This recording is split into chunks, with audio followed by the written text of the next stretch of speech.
Hey there nation, welcome to the show where we help you to play miniatures wargaming on a budget. It is I, Commander Chiefskate, and we are back with another episode of the Underhive Wars. And in this little introduction video, we're going to talk about rounds number 9 as well as rounds number 10 of our current situation for Sector 7 Turf War. So if you notice, the map looks a little bit different than the last time you guys looked at it. And the reason why that is the case is because we decided to add 2 more gangs to our current campaign. Recently we decided to add a corpse grinder cult gang that's ran by, played by my friend Iron Major. Iron Major is the guy who makes all of the terrain that you see in our channel, and he was actually feeling kind of interested in playing Necromunda, and he really liked the idea of playing a corpse grinder gang, so he asked if he can come into the campaign. Now, we are pretty far into it, but, you know, how do you say no to the guy who builds your terrain? So we're going to allow him to go in here as well. At the same time, since we had 11 gang members, we decided to add a 12th gang. And that 12th gang to round up to even 12 would be our Slave Ogryn Gang.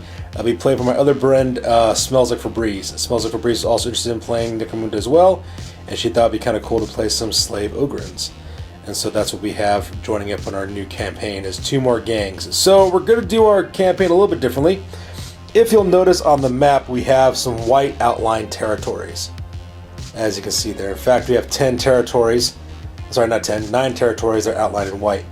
And the reason why that is the case is because those hexes used to be the settlement territories that are controlled by the gangs that were in our Sector 7 Turf War. So we decided what we do instead, because you can't really lose that settlement anyways, we decided to take it off the map and instead replace it with 10 new territories. So you can see there up in the front there, we have a smelting works, we have a collapsed dome for hex number 9, hex 7 is a toll crossing, Hex 19 is a tech bazaar, 18 is a workshop, and 20 is a refuge drift. Then we have 24, which is another collapsed dome. Hex number 11 is going to be a corpse farm. And then finally, hex number 27 is going to be another fighting pit as well. So we decided to add some more territories to our current campaign, so that way our 2 new gangs, the Corpse Grinder Cult as well as the Slave Ogryns, will be able to participate as well. In case you're wondering what the gang's names are, Iron Major will be playing what he's calling the Prophets of Rage. It is a Corpse Grinder Cult. And then this Slave Ogryn Gang is called the Chain Breakers, and it's played by Smells Like Febreze. So as you can see here, we now have 12 different gangs involved in this huge campaign that we're having. Now, we're also going to do our campaign a little bit differently now. Because we have 2 brand new gangs joining into the fray, we're going to, of course, have to extend our campaign a little bit so that way they can participate. At the same time, since we add brand new territories, we're kind of doing like another quasi occupation phase, because now for the next 2 rounds, for rounds 9 and 10, the gangs will be fighting for control of these brand new territories as well. So that way we can kind of round up the territories, and then after that we'll go to our very last round. We'll figure out who are the champions of our Sector 7 Turf War. So as you can see, quite a lot has happened over the course of the campaign so far. So let's go and talk about a couple of things. First of all, we're going to talk about the gang rankings and where they currently stand with reputation. And the last thing we'll talk about, of course, is the territories they control. So with that being said, let's get this on a roll. Alright, so first of all, we're going to talk about the gangs and their current standings right now in our Sector 7 Turf War. So up first, we have the Red Faction. That is a Gene Stealer cult that's played by our friend Scream with the Emo. They are in first place right now with a total of 38 points reputation. Followed by team number 2, which is Precinct 13, which is ran by the Paladin Enforcers, played by my friend Sister Serial. They're currently at 35 reputation. In third place is the Iron Sights of House Orlok, played by my friend Fresh Prince Belair at 35 points reputation. In fourth place is my gang, the Jury of House Cawdor. They're standing at 32 points reputation. In fifth place is Section 8 of the Venators, played by my buddy Dark Lord Mac. He's guessing that right now at 30 points reputation. In 6th and 7th places are the Pelago Slam Kings of House Goliath, played by Brother Grimm, as well as the Killjoys of House Escher, played by my friend Lady Domina. Both those gangs are currently tied in the same place with 28 points reputation. In 8th place is 9/11, played by my buddy Warlord Ace with 26 points reputation. This is the House Mansar gang.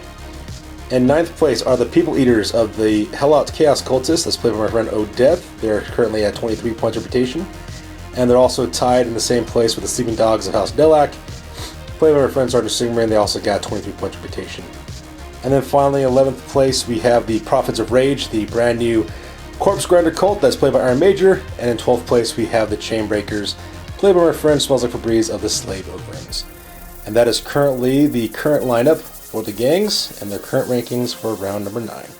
So with that all being said, let's go and take a look at the territories and talk about exactly what territories are under the control of the different gangs.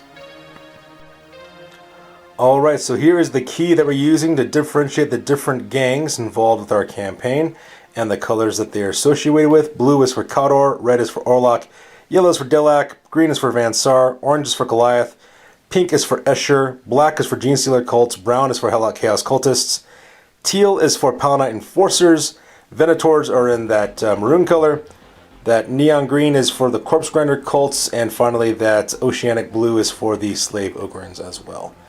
And as you can see, here is the current layout of all the territories that are controlled by the gangs. So first of all, let's go and talk about my gang, House Khador. I have a settlement, of course, but I actually managed to control 3 territories. I control a slag furnace, an old ruins, as well as an archaeotech device. I kind of lost a couple of territories these last few rounds of the campaign.